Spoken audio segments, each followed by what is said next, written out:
अझै पनि तिम्रो माया मनमा साँचिरहेछु। फर्किन्छौ कि भन्ने आसमा अझै बाँचिरहेछु। स्वार्थ पुरा गरी छोड्यौ नि साथ, मायामा किन गर्यौ नि घात?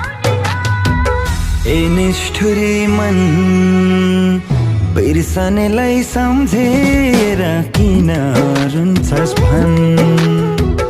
बिर्सनेलाई सम्झेर किन